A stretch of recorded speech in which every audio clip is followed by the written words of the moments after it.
전에 로마서의 말씀을 나누면서 그런 말씀 드렸습니다. 우리가 어떤 이야기에 속해 있냐가 중요하다. 험으로 끝날 세상의 이야기냐, 아니면 영혼을 바라볼 수 있는 위대한 하나님의 이야기냐, 우리가 어디에 속했냐에 따라서 세상을 바라보는 관점도 또 삶을 바라보는 시선도 달라질 수밖에 없는 거죠. 험으로 끝나는 이야기는 세상이 만든 가짜 이야기입니다. 왜냐하니까 우리가 진짜 누구인지 말해주지를 않아요. 그렇죠? 세상의 이야기를 듣다 보면 우리가 균형을 잃어버린다고 하는 거죠. 자신을 지나치게 과대평가하는 과대망상에 빠지든가, 아니면 자기를 한없이 별 볼 없는 존재로 여기는 미소망상이라고 그래요. 자기를 작게 여기는 이런 극단으로 우리를 밀어냅니다. 그러면 왜 우리가 자신에 대해서 과대망상을 하거나 미소망상에 빠질까? 세상이 바라보는 시선은 우리가 무엇을 가지고 있는지, 가지고 있지 않은 것에 따라서 우리를 바라보고 판단하기 때문에 그렇습니다. 그래서 좀 더 차별적이에요. 요즘 초등학생 사이에서 그런 계급이 있다고 하지 않습니까? 니네 사는 아파트 어디야? 몇 평인데? 그렇죠? 그거 가지고 내가 너보다 계급이 더 높아, 이렇게 생각하는 아이들이 있다는 거예요. 니네 아버지가 가지고 있는 차는 뭐니? 이 차종에 따라서 또 계급이 정해진대요. 그래서 부모들이 무리해서 외차를 사는 이유 중에 하나가 우리의 남들에게 놀림받을까 싶어서, 그래서 그렇게 과소비한다는 사람도 있다고 하지요. 여러분, 세상이 왜 이렇게 됐을까요? 혹시 그 이유를 아셔요? 왜 세상이 이 모양이 되었을까? 왜 우리의 자녀들이 말입니다, 한참 즐겁게 떠들며 놀 아이들이 계급을 나누고 내가 너보다 더 위에 있어 라고 하는 우월감을 가지고 이렇게 살게 되었을까? 왜 이렇게 되었을까요? 좀 뻔뻔한 구석이 있군요, 여러분들은. 우리 때문이잖아요. 우리가 그렇게 세상을 만들어 놔서 우리의 자녀들이 그런 세상을 살게 된 거예요. 쟤는 가난하니까 함께 놀지 마. 여러분이 가르쳐 준 겁니다. 우리 아파트에 저런 애들이 왜 와서 노는데요? 막아주세요. 여러분들이 해서 우리 아이들이 그렇게 자라나게 된 거예요. 어쨌든 이런 안타까운 일들이 우리 가운데 벌어지고 있다. 무엇을 가졌느냐, 무엇을 가지지 못했느냐, 이거에 따라서 우리 아이들도 벌써 사람을 나누기 시작했다고 하는 거죠. 청년 사이에서 유행하는 자조적인 이야기들, 너 무슨 수저냐? 라고 하는, 흔히 말하는 수저 계급론이 있다고 그러잖아요. 그렇죠? 나는 금수저야, 나는 다이아몬드 수저야, 혹은 나는 흙수저야, 아니 나는 수저도 없어, 맨손이야. 이게 웃을 게 아니에요. 심각한 문제라고요. 그런데 이런 계급론이 어떻게 생겼냐면 결국 뭡니까? 어떤 부모를 가졌느냐, 그 부모가 무엇을 가졌느냐, 여기에 따라서 자녀들의 계급이 나뉘고 형성된다고 하는 거잖아요. 이것이 지금 우리가 사는 세상이다. 한때 청년 세대가 스스로 그렇게 자조적으로 부른 이야기 가운데서 잉여 인간이라는 말이 유행한 적이 있었습니다. 사회학자가 만들어낸 얘기예요. 이걸 옛날 어른들은 뭐라고 표현했냐면 밥만 축내는 밥벌레. 그것을 사회학적으로 잘 포장한 것이 잉여 인간이란 뜻입니다. 단순하게 일자리가 없어서 실업 상태가 계속된다고 하는 것, 이런 것이 아니에요. 밥벌이를 네가 하지 못하고 있어, 그러니까 넌 밥만 축내는 존재야, 이렇게 넘어가는 것이 아니고 좀 더 심각한 지경으로 내려갑니다. 그래서 너는 쓸모없고 무가치한 인간이야. 이렇게 해서 사회 가운데서, 가족 가운데서 서서히 배제되는 사람들, 이런 사람들을 잉여 인간이라고 불렀어요. 한 사회학자는 조금 더 적나라하게 표현하지요. 쓰레기가 된 인생. 생산성이 중요해요. 뭔가 만들어내야 되는 세상이에요. 그래서 자기 밥벌이는 자기가 해야 되는 그런 세상 가운데 있다 그 말이에요. 그런데 내가 여전히 쓰레기로 남아 있다고 하는 거죠. 왜? 유용하지 않다는 거예요. 쓸모 없어졌다라고 하는 것. 빠르게 변하는 세상의 속도를 미처 다 따라가지 못하는 사람도 있을 텐데 그런 사람이 낙오자가 되어버리죠. 경제적인 어떤 능력자 혹은 가치, 그것을 잃어버린 사람들 있지 않겠습니까?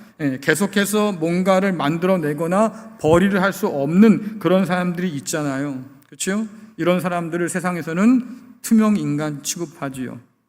능력 없는 사람, 가치 없는 사람, 이렇게 단정 짓는다 그 말이에요. 그림 하나 보여주세요. 그래서 이 세상 어떤 세상이냐고 하니까 쓸모로 자신을 증명해야만 되는 세상이에요. 그러지 못하니까 어려우니까 뭐 수저 개그맨도 나오고 인형 인간 얘기도 나오고요. 여기 모자 무사라고 돼 있는데 여러분들 모자 무사가 뭔 줄 아시죠? 잘 모르셔요? 요즘에 드라마 제목이에요. 아시나요? 예. 이걸 풀어보면 모두가 자신의 무가치함과 싸우고 있다 이런 뜻이라고 합니다. 아직 저는 이 방송을 한 번도 본 적이 없어요. 근데 제목을 가지고 제가 너무 가슴이 아픈 거예요. 이 설교를 준비하다 보니까 야 그렇구나. 우리 모두가 다 자기의 쓸모를 그렇게 사람들에게 인정받고 싶어서 그렇게 살아가는구나. 왜? 쓸모가 사람을 판단하는 유일한 잣대가 되어버린 세상이니까. 그래서 자기의 쓸모와 가치를 계속 증명해야 되는 강박에 우리가 지금 눌려 산다. 저는 남자들의 인생에 관심이 많습니다. 뭐 제가 남자이기도 하겠지만 가만히 생각해보면 남자가 좀 불쌍해요. 남자 화이팅.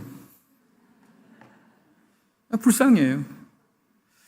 제가 60대 이제 들어선 분들을 신방할 때가 예전에 있었는데요. 그분들이 울어요. 신방 받을 때.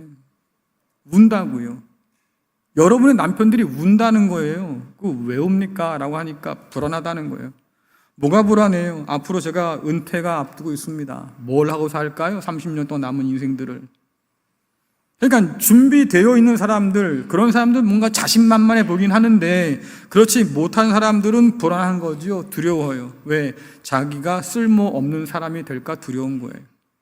그분들 하는 말이 뭔지 아십니까? 이게 좀 심각하게 들으세요. 여자분들이야 아유 곰국 끓여놨으니까 먹고 있어. 내가 갔다 올게. 이러면 끝이겠지만 네, 남자들은 그렇지 않다 그 말이에요. 그러니까 하는 얘기가 뭡니까? 그분들이 그럽니다. 내가 일을 그만두고 집에 있어도 날 밥을 차려줄까요?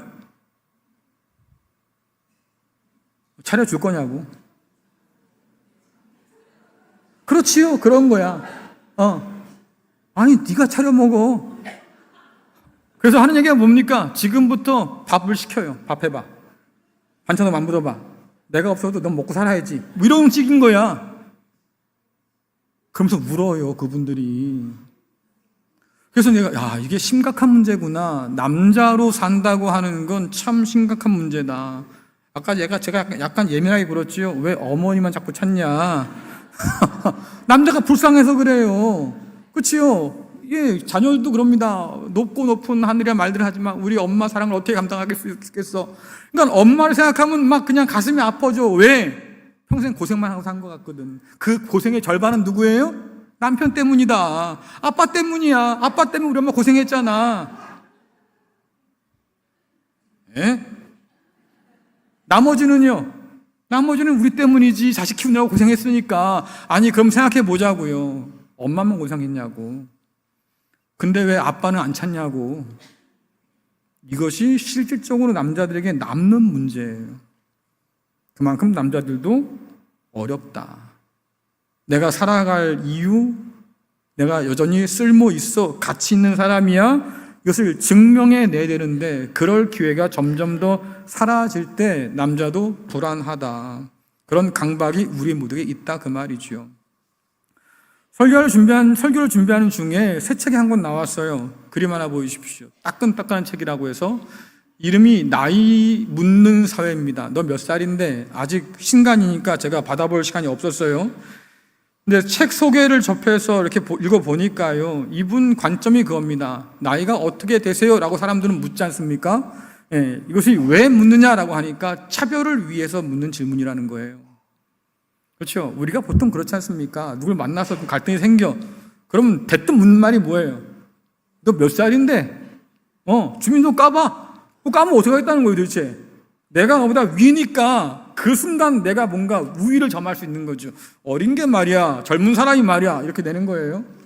그러니까 결국 나이를 묻는다고 하는 것은 우리나라 관점에서는 차별하기 위해서 묻는 거다라고 하는 거지요. 그래서 이 책이 다루고 있는 주요 내용이 뭐냐면 연령 차별주의를 다루고 있습니다. 예를 들자고 하면 다른 말로 표현하면 나이 전쟁인데 세대 간의 갈등을 다루는 문제들이에요. 나이에 따라서 서로 부르는 이름이 다르잖아요. 그래서 이 작가가 하는 얘기가 뭐냐면 특정 세대를 향한 특정한 이름을 우리는 가지고 있다는 겁니다. 그런데 그 이름이 좋은 이름이 아니에요. 경멸을 담은, 조롱을 담은 그런 멸칭이라고 그래요. 멸시하는 이름을 우린 다 가지고 있어서 그 이름 가지고 서로를 그렇게 부른다고 하는 거죠. 그림 보여주세요. 그래서 어린 아이들은 그 다음 그림이요. 어린 아이들은요, 잼민이라고 불러요. 잼민이가 말이야, 이건 되게 무시하는 표현이랍니다. 청년은 MG, 뭔가 애들이 좀 난해해, 이상한 애들이야, 이렇게 뜻을 담아 부르는 거고요. 여러분들 이제부터 긴장하세요. 다 여러분들 얘기일 테니까. 중장년에 대해서는 영포티라고 불러요. 이게 조롱 섞인 어린 말인데요. 나이 들었는데 나이값 못하고 젊은 척 한다는 뜻이에요. 그러니까 젊은 층에서 보면, 청년층에서 보면 그래서 재수 없다고 이런 뜻이에요. 거기에 더 심각한 건 말입니다. 개저씨라고 불러요. 이 말에 대해서 별로 심각하게 생각하지 않는 분도 있을 수 있습니다. 왜? 나는 개엄마 개아빠거든. 나는 개아빠 개엄마니까 뭐 개아저씨도 괜찮아, 개를 좋아하는 아저씨인가 보지, 그 말이 아니에요. 그러니까 착각하지 마시라고요. 이 말은 그렇게 썩 듣기 좋은 얘기가 아닌 거예요. 그렇죠? 더 심각한 건 뭐냐면 노인에 관한 이야기입니다. 틀딱충이라고 그래요. 틀니가 딱딱딱 부딪히는, 뒤에 말이 더 중요합니다. 충이 붙었잖아요. 충, 벌레란 뜻이에요. 자녀 세대들이 부모 세대를 향해서 이렇게 부른다고요. 또 하나는 연금충이라고 하잖아요. 국민연금 타먹고 있는 벌레 같은 존재들, 이런 뜻이에요. 여러분, 심각한 일이죠. 근데 사실 할 말은 없어요, 부모들도. 왜? 자식 세대들을 향해서 뭐라 그랬습니까, 아까? 아까 자녀들 향해서 뭐라 그랬어요? 야, 이 밥벌레야. 그게 똑같은 얘기잖아요. 식충이란 말입니다. 식충. 벌레란 말이니까 서로 이 말들을 주고받고 살아, 우리는. 전 세대가 다 서로를 향해서 이렇게, 근데 이런 모든 이름들의 공통점이 뭐냐라고 하니까 혐오스러운 발언이죠. 너는 쓸모가 없어. 너는 가치가 없다고 하는 경멸을 담아서 부르는 이름들이에요. 그러면 왜 우리나라가 이렇게 되었을까? 세대 간에 이런 갈등이 깊어서 이런 저주를 서로 던지며 살까? 배경이 있죠. 우리나라는요, 다른 어떤 나라에 비해서 성장을 빠르게 한 나라예요. 그렇죠? 잘 살아보세 해서 죽어라 일하고 살았지 않습니까? 빨리빨리 일하고 살았어요. 그래서 남들은 2, 3벽 걸리는 일들을요, 우리는 불과 50년 만에 다 끝냈어요. 이거를 우리는 이름을 멋있게 붙였죠. 한강의 기적이다. 근데 그 기적 가운데 사람의 시선들이 변하기 시작하는데 어떻게 변했냐면, 사람을 평가할 때 생산성이나 효율성을 가지고 사람을 평가해요. 소비 능력이 있어? 그 얘기는 뭡니까? 돈 가지고 있어, 이 얘기잖아요. 돈이 있느냐, 생산 능력이 있느냐, 이거에 따라 사람을 판단하는 그런 나라가 되었다. 노인들은요, 신체적으로 점점 더 노쇠해지지요. 그렇잖아요. 은퇴를 겪는 분도 계시고요. 그러니까 이런 관점을 가지고 노인 세대를 바라보면 잉여인간이라는 말이 나오는 거예요. 혹은 사회 가운데서 투명인간 취급받는 거지요. 쓰레기가 되는 삶으로 그렇게 전락해버린다 말이죠. 문제는 뭐냐면 어른들이, 자신들이 이런 세상의 생각들을 받아들여요. 제가 볼 때는 세뇌당한 거예요. 가스라이팅 당한 거지요. 세상이 바라보는 방식으로 자기를 바라보게 되는 거니까. 그래서 우리 어르신들이 뭐라 그러냐면 다 늙고 병들었을 때 하는 얘기가 뭡니까? 아유, 내가 자식의 짐이 되면 안 되는데. 자기 스스로를 짐으로 이미 규정을 합니다. 자녀들에게 내가 짐이 되면 안 되겠는데. 그래서 한숨 쉬며 하는 얘기가 뭡니까? 그래서 늙으면 죽어야 되는 거야. 이게 사람들의 생각 속에 있겠다. 심지어 어른들이 이렇게 말씀하는 것도 난 정말 싫거든요. 그런데요, 젊은 사람들이 그런 얘기를 서슴없이 해요. 아유, 늙으면 죽어야지. 자기는 안 늙어요? 나중에 꼭 제가 해드리려고 그래요, 그분한테. 당신 늙었네. 죽어야겠네. 편하지 않지요. 우리는 서로 그렇게 바라보고 사는 거예요. 생산 능력이 있거나 소비 능력이 있어야만 생존 가치를 인정받는 세상에서 결국 뭡니까? 노동이 우상이 돼요. 쉬면 안 돼. 일해야지. 벌어야 돼. 그러니까 70이 넘고 80이 되어도 놀면 뭐해? 아니, 지금까지 일하고 살았잖아요. 좀 놀면 어때요? 우리 아버지 어떻게 하셨어요? 좀 놀자니까. 근데도 안 돼요. 일해야 돼. 바빠. 왜? 그래야 자기의 가치가 인정받을 것 같으니까. 그래서 이런 세상은요, 늙어가는 것을 견디질 못해요. 한때 우리는 어린아이였지 않습니까? 그저 공급받을 수밖에 없는 사람, 그런 사람들 우리는 살았어요. 어린아이였으니까. 나이가 들었습니다. 젊음을 맛봤지요. 하지만 지금 이 자리에 앉아 계신 분 가운데서요, 청춘 지나간 분이 대부분일 텐데 그 청춘은 영원하지 않다는 것을 우리는 이미 경험하고 살잖아요. 이런 우리가 결국 어떻게 됩니까? 노인이 될 텐데 이런 과정을 우리는 다 까맣게 잊고 산 것처럼 보인다. 마치 자기는 늙지 않을 것처럼 노인을 하대하고 젊은 아이들을 깔보고 어린 아이들을 무시하는 이런 끔찍한 일들을 우리는 하고 산다, 그 말이죠. 하지만 성경은 우리의 가치가 무엇을 만들어내는 생산성에 있거나 혹은 소비 능력에 있다고 말하지 않습니다. 오히려 성경은 우리의 가치는 하나님과의 관계 속에서 얻어지는 것이라고 분명히 이야기하지요. 그 다음 그림 보여주세요. 그래서 두 가지의 생각들이 세상 가운데 있는 거예요. 하나는 나의 능력과 생산성을 가지고 나의 가치를 따지는 사람들이 있지요. 세상이 바로 그렇다, 그 말이에요. 나이가 들어가고 건강을 잃어버릴 때는 말입니다. 그래서 어느 순간 내가 무가치한 사람, 무의미한 사람이 되고 만다. 은퇴하고 질병을 얻고 내가 눕게 되면 내가 존재하는 가치가 점점 더 소멸해서 나는 아무것도 아닌 사람이 되고 만다. 이것이 세상 방식이라고 하면, 그러나 하나님의 은혜 가운데서는 전혀 다르게 말이죠. 우리는 하나님의 형상으로 지음받은 사람이고 그리스도 예수 안에서 말입니다. 우리가 하나님의 자녀로 상속자로 이미 부름받은 사람들이고 내가 뭔가를 더 해서가 아니라 하나님이 나를 사랑하셔서, 그렇잖아요. 나를 사랑하셔서 내게 그 은혜를 부어주셨다, 그 말이에요. 그러니까 나이가 들어도 내가 하나님의 자녀라는 사실은 변하지 않고요. 나이가 들어도 내가 하나님의 형상을 가진 사람이라는 것이 변하지가 않아요. 세상은 변하는데요, 하나님 안에 있는 나는, 나의 가치는 절대로 변하지 않는다. 이것을 성경이 우리에게 가르쳐준다, 그 말이에요. 우리의 가치는 은퇴했다고 사라지거나 병들었다고 사라진 것이 아니라 그 말이죠. 여전히 우리는 하나님 안에서 하나님의 형상을 가진 사람이고 하나님의 사랑받는 하나님의 자녀라고 말해주니까. 그래서 오늘 우리가 읽은 이 레위기의 말씀도 노년의 삶이 그렇게 무시당해도 좋다고 가르치지 않습니다. 아무런 가치가 없다고 가르치지 않아요. 오히려 굉장한 의미를 부여하지요. 자, 레위기 19장 1절 3절 말씀 같이 읽겠습니다. 시작. 여호와께서 모세에게 말씀하여 이르시되 너는 이스라엘 자손의 온 회중에게 말하여 이르라. 너희는 거룩하라. 이는 나 여호와 너희 하나님이 거룩함이니라. 너희 각 사람은 부모를 경외하고 나의 안식일을 지키라. 나는 너희의 하나님 여호와니라. 아멘. 나는 너희의 하나님 여호와다. 이 말씀을 계속 강조하시는 이유가 뭐겠습니까? 그러니 너희들은 내 이야기에 잘 귀를 기울여야 돼 라고 하는 거잖아요. 그런데 그 하나님이 어떤 분이냐면 거룩하대요. 내가 거룩하니까 그러니까 너희도 거룩해야 돼 라고 말씀하시는데, 우리가 거룩해야 할 이유가 뭐가 있겠습니까? 하나님께서 거룩하신 분이신데 그분의 형상대로 우리를 창조하셨으니까 우리가 거룩해야 되고요. 그분께서 죄와 사망에 팔려있는 우리를 그 피값으로 건져주셔서 구원하셔서 너는 내 거라 하셨으니까 하나님 것으로서 우리는 거룩하게 살아야겠다라고 하는 거예요.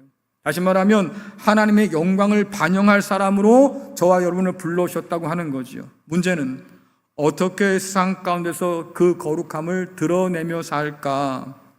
근데 오늘 말씀 보니까 너희 각 사람은 너희 부모를 공경하라, 아니 경외하라고 얘기해요.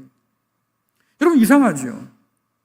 우리는 보통 거룩하다고 하면 종교적인 뭔가를 생각합니다.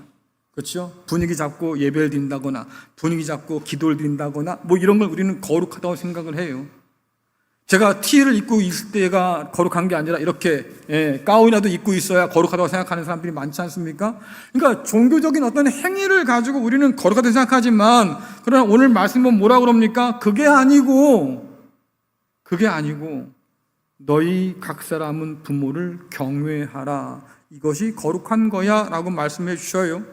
그래서 이어지는 말씀에 보면 뭐라 합니까? 내 안식일을 지키라는 명령이라든가 혹은 다른 우상을 섬기면 안 된다고 하는 그 명령보다도 너희 부모를 공경하고 경외하라는 그 명령이 먼저 앞에 나온다 그 말이에요.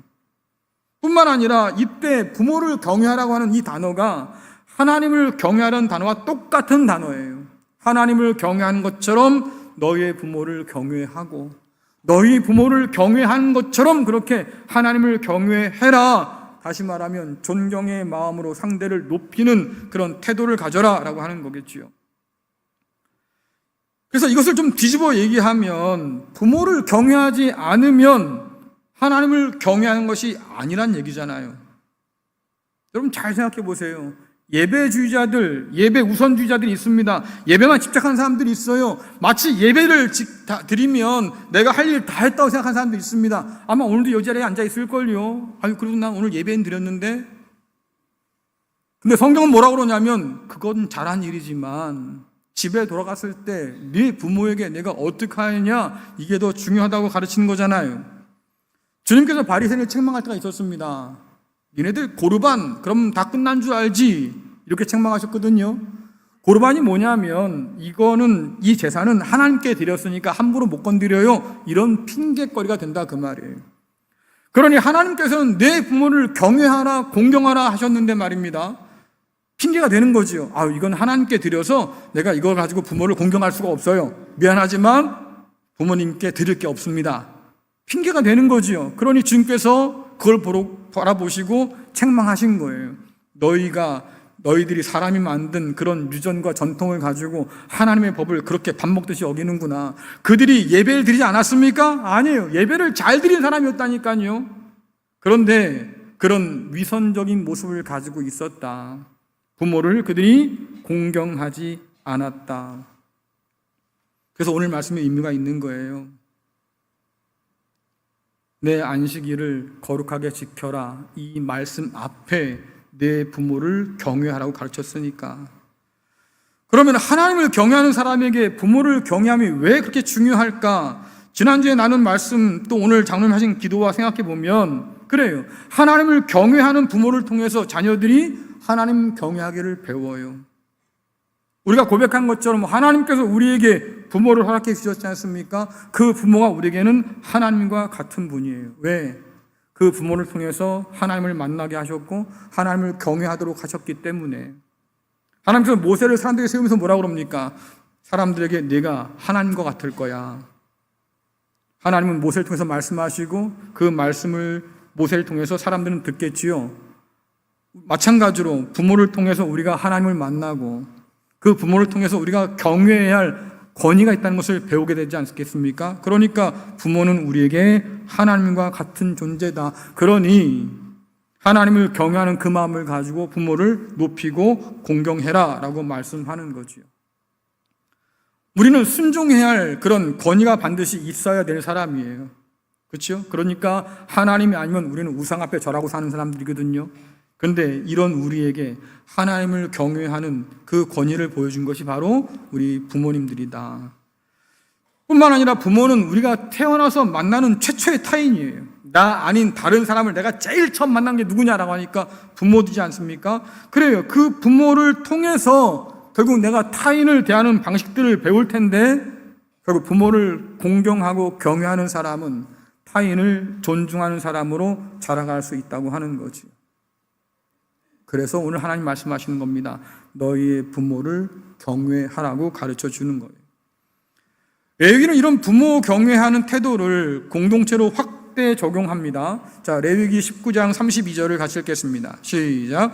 너는 센 머리 앞에서 일어서고 노인의 얼굴을 공경하며 내 하나님을 경외하라. 나는 여호와이니라. 아멘. 또다시 나는 여호와야 라고 말씀하시면서 명령하셔요. 반드시 너희는 들어야 돼. 그런 의미인데, 머리가 하얗게 센 노인, 깊이 패인 주름이 가득한 얼굴, 우리 부모 세대를 가리키는 말이잖아요. 너희 부모를 경외할 뿐만 아니라 공동체 안에 있는 너희 어른들, 부모 세대들을 공경해야 돼. 그런 뜻이에요. 근데 성경은 뭐라고 말씀하냐면, 반대로 생각하면 우리는 하얀 머리, 흰 머리를 자꾸 뽑든지 염색하든지, 그렇죠? 이게 부끄러워요. 내놓기 싫어. 어떤 분이 저한테 그래요. 목사님, 염색 좀 하세요. 알아서 할게요. 근데 이 주변에 저는 하얀 머리 자꾸 생기니까 그게 보기 싫었던 것 같아요. 저는 그 말 듣기 싫어서 제가 알아서 염색했어요. 그렇죠? 자, 오랜만에 만난 사람들이 서로 얼굴 보면서 어머, 여전히 젊네. 어쩜 이렇게 피부가 고와. 주름이 하나도 없네. 그러면 괜히 막 좋아하죠. 그렇지 않아요, 여러분들? 근데요, 어머, 이렇게 주름 생겼다. 그럼 난리가 나는 거야. 그건 필러 넣어서 또 펴야 되고, 이거 안 되면 그냥 잡아 끌어서 또 펴야 되고. 언제까지 펴요? 눈이 안 감길 때까지. 감춰야 할 일이에요. 내가 늙어간다는 것을 감추고 싶어 해요. 근데 성경이 뭐라고 말씀하냐면, 야, 그건 감출 게 아니라 오히려 존경받아 마땅한 모습이야 라고 가르쳐준다, 그 말이죠. 오늘 말씀에 보면 노인의 얼굴을 공경하는 것과 하나님을 경외하는 것이 같이 나란히 연결되어 있잖아요. 이걸 좀 더 깊이 해석해 보면 노인의 얼굴에서, 여러분 부모 세대의 그런 얼굴에서 하나님의 얼굴을 발견할 수 있어야 된다는 그런 뜻이에요. 그림 하나 보여드릴게요. 누구 발일까요, 저 발이? 네? 누구 발일까요? 실상 저는 저 사진에 저희 아버지나 어머니 손과 발을 올려놓고 싶었어요. 자, 이게 누구 발인지 한번 보여주세요. 넘겨주세요. 네, 발레리나 강수진 씨 발이고요. 축구선수 박지성 씨 발이에요. 한때 신문에 대서특필돼서 나왔던 이야기죠. 그래서 그 신문 기사를 보면 사람들이 이 발에 대해서 뭐라고 표현하냐면 아름다운 발이다 이렇게 표현해요. 아름다워요? 저렇게 마디마디마다 옹이가 생기고 말입니다. 그렇잖아요. 그러니까 발레를 해야 되니까 토슈즈를 신고 발끝으로 서야 되잖아요. 발에 너무 무리한 압력이 가해지니까 저렇게 울퉁불퉁 바뀌어요. 박주성 선수 같은 경우는 세계의 심장 가진 사람, 죽어 뛰어다니는 사람이니까 저렇게 발이 엉망이 된다. 근데도 우린 뭐라 그럽니까? 아름다운 발이다 라고 얘기해요. 그 다음 사진 보여주세요. 저렇게 주름 잡힌 어른들의 얼굴들이 보이죠. 근데 우리는 이 얼굴들을 바라보면서 아름답다고 생각하지 않아요. 왜 그럴까요? 남이 보기에도 별로 그렇게 주름 잡힌 얼굴 아름답지 않고요. 자기가 거울을 보고 있어도 별로 마음에 안 들어요. 왜 그럴까? 남의 그 형편없는 발을 보면서도 야, 아름다운 발이야 라고 하는데 왜 여러분들 얼굴에 있는 주름, 여러분 부모에 있는 얼굴을 보면서 말입니다. 야, 그게 이렇게 아름답게 보이지 않을까? 우리가 바라보는 주름에는요, 뭔가 찌든 인생이 보여서 그럴지도 모르겠어요. 왜 우리는 그 아름다운 인생의 나이테를 간파하지 못할까? 우리 부모의 얼굴에 이때까지 하나님께서 이끌어주신 그 은혜와 섭리가 그 주름 사이사이마다 있을 텐데 왜 우리는 그것을 발견하지 못할까? 살아내느라고 길을 쓰고 살아왔던 그 삶의 여러 흔적들이 말입니다. 그 주름에 다 있을 텐데 왜 우리는 그 아름다움을 발견하지 못할까? 그렇게 주름진 얼굴도요, 여전히 하나님의 형상으로 지음받은 존재라는 사실을 성경은 그렇게 알려주는데도 불구하고 왜 우리는 여전히 세상 방식을 가지고 부모를 바라보고 사람들을 평가하려고 할까? 사실 이것이 오늘 노년에 이른 부모의 얼굴을 바라보는 우리 자녀들 마음속에 새길 이야기들이에요. 늙어도 주름이 들어도 여전히 하나님의 형상을 가진 어머니, 아버지구나라고 하는 거죠. 그러니 눈에 보이지 않는 하나님을 경외하는 길이 부모와 부모 세대를 경외하는 것임을 기억할 필요가 있겠다라고 하는 거예요. 생산성을 잃어버린 무가치한 그런 어른들이 아니고요, 여전히 하나님의 형상을 가진 사람으로 하나님도 그를 그렇게 바라보고 있고 우리도 그런 시선으로 우리 부모 세대들을 바라볼 필요가 있다고 이야기하는 거죠. 그들의 고단한 그 얼굴 가운데서 지금까지 인도하신 하나님의 은혜가 잘 서려 있다는 것을 발견할 때 비로소 우리 마음 가운데도 그런 생각이 들겠지요. 우리 부모의 그 주름진 얼굴, 그 상한 손과 발, 하지만 이제까지 하나님이 인도하셔서 그들이 그렇게 살아왔으니 나도 그렇게 늙어갈 텐데 이런 나의 삶도 하나님께 온전히 맡길 수 있겠다, 그런 믿음이 생길 수도 있잖아요. 노년의 삶은 예언적인 거예요. 우리한테 뭔가를 보여줍니다. 그분의 죽음과 그분의 모든 것들이 다 우리에게 먼저 보여주는 거죠. 뭘 보여줍니까? 너도 멀지 않았다. 그 청춘이 지나가고 너도 늙음을 경험하게 될 거야.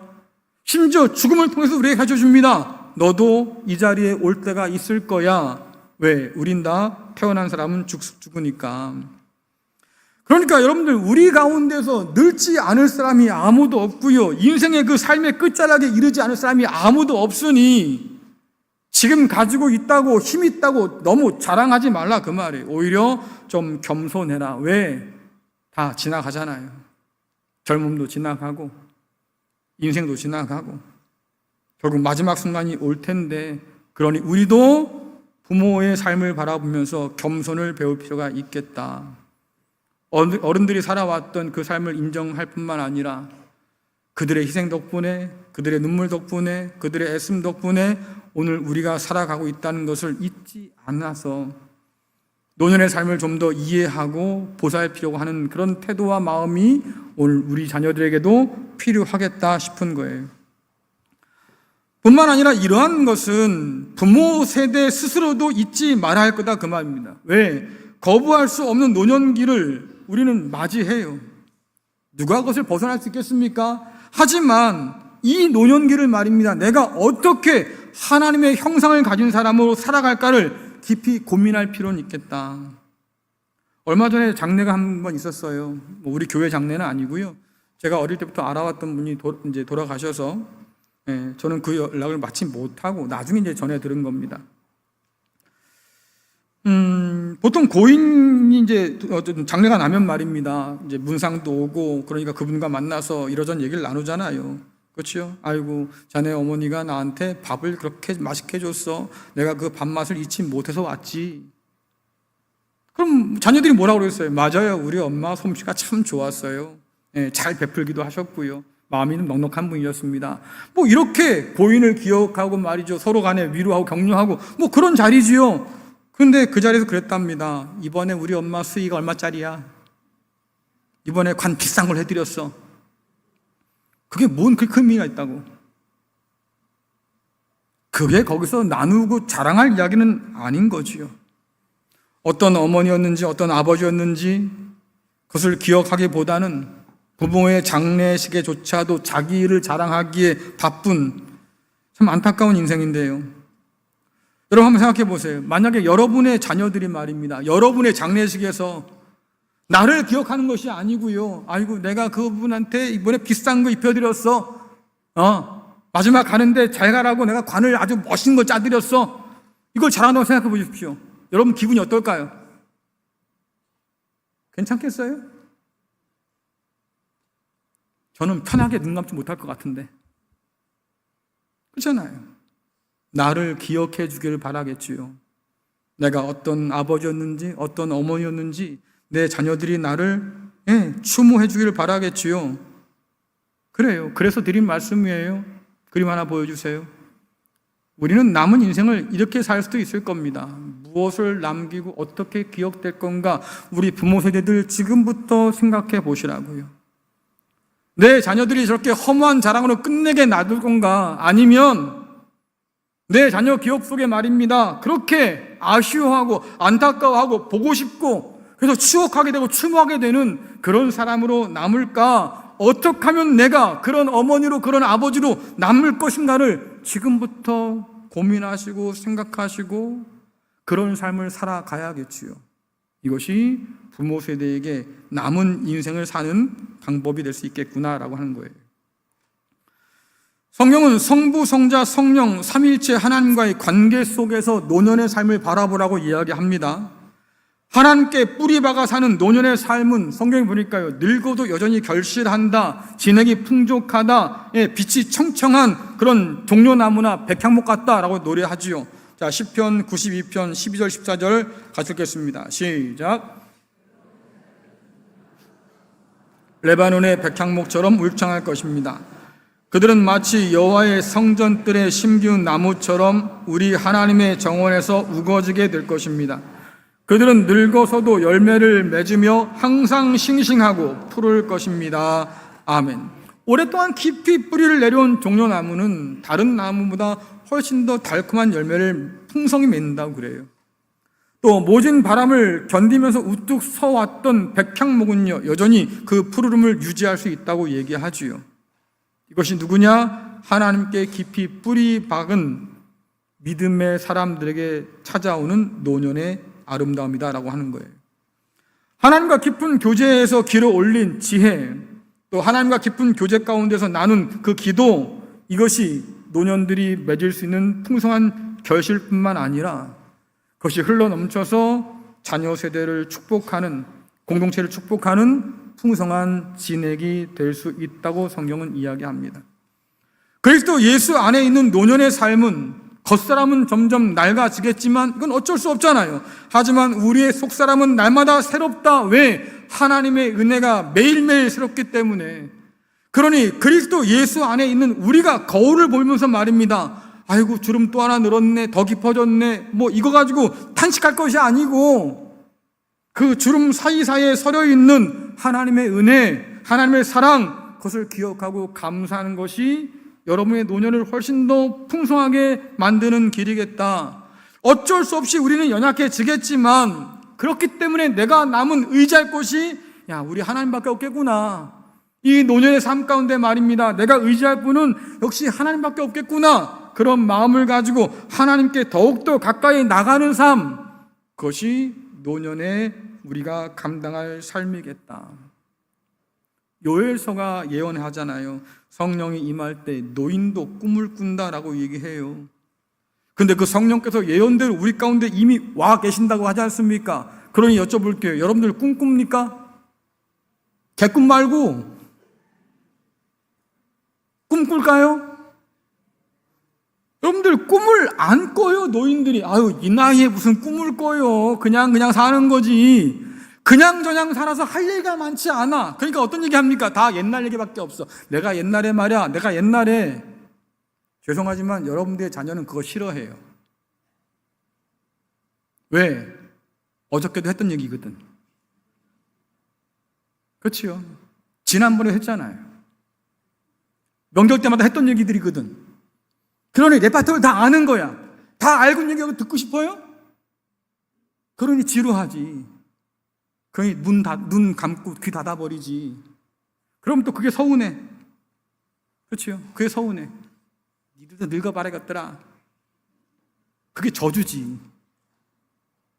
그러면 자녀가 부모한테 저주를 받고 있는데 좋아하겠어요?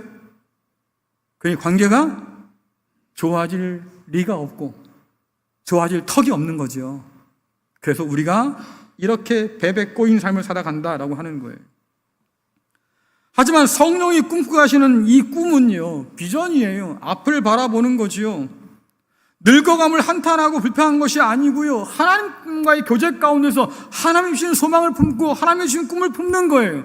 그 꿈을 가지고 그 소망 가지고 여러분들의 자녀들 격려할 수 있잖아요. 잘 될 거야. 걱정하지 마.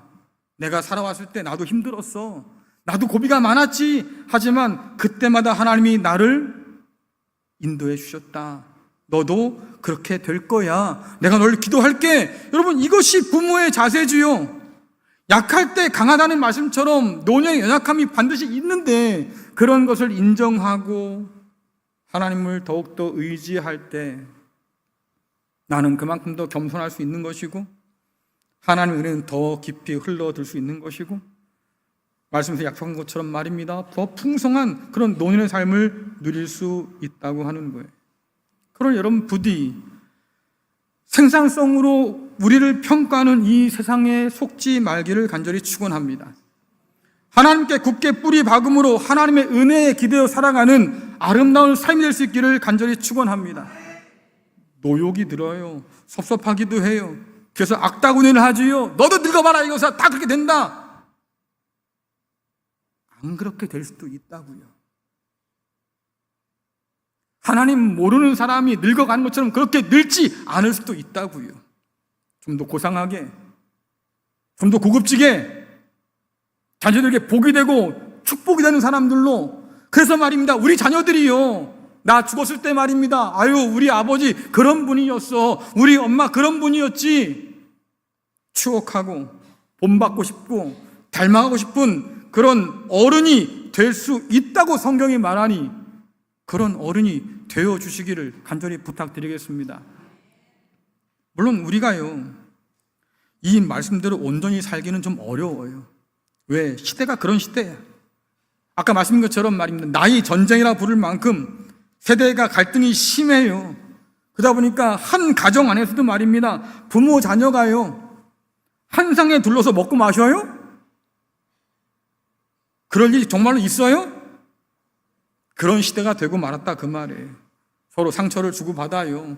얼굴 보고 밥 먹기를 싫어하는 사람들이 생긴다 그 말이에요.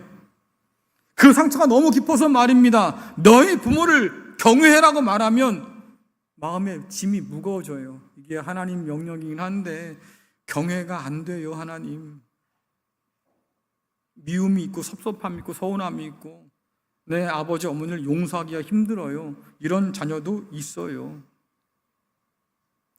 무관심한 그런 자녀를 바라보면서 부모 마음도 편치 않아서 내가 네 걸 안 보고 살면 그만이지 라고 하는 부모도 있어요.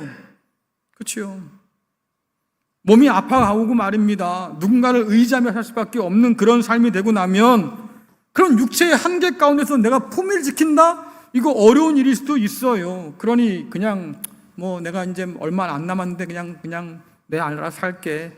그래서 막 사는 사람도 있잖아요. 하지만 우리는 그렇게 살지 않을 수도 있겠다.